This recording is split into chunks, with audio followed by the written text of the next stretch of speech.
नमस्कार साथियों, आइए इस प्रसंग के साथ आत्मसात करके अपने जीवन को बेहतर से बेहतरीन बनाने का प्रयास करें।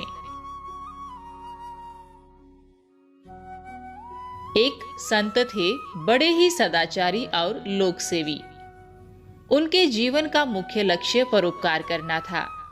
एक बार उनके आश्रम के निकट से देवताओं की टोली जा रही थी। संत आसन जमाए साधना में लीन थे।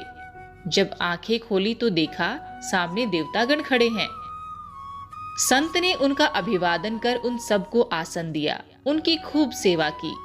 देवतागण उनके इस व्यवहार और परोपकार के कार्यों से प्रसन्न हुए और उनसे वरदान मांगने को कहा। संत ने आदर पूर्वक कहा, हे देवगण, मेरी कोई इच्छा नहीं है। आप लोगों की दया से मेरे पास सब कुछ है।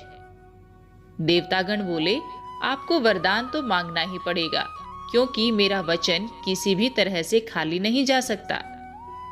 संत ने विनम्रता पूर्वक कहा, हे देवगण, आप तो सब कुछ जानते हैं।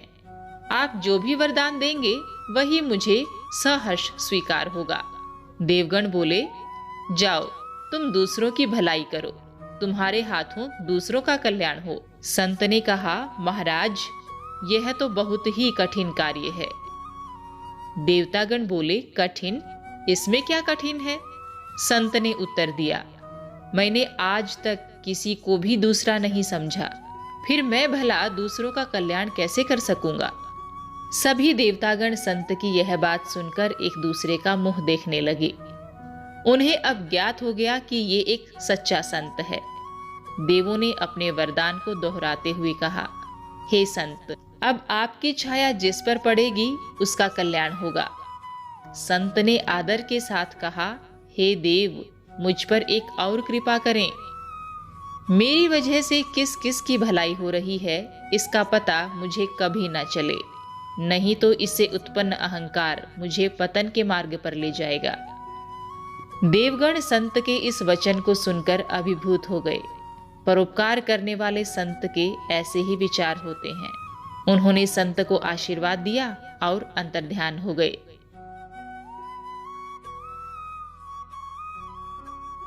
यही तो सच्चा जीवन है साथियों। हमेशा दूसरों की भलाई करें, लेकिन उसका अभिमान कभी ना करें।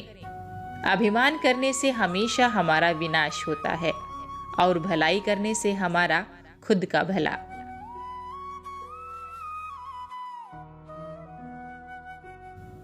अगली मुलाकात होने तक आप भी कहते रहिए, अहंकार के अंगारों में सुलगता अज्ञानी नहीं होना है मुझे।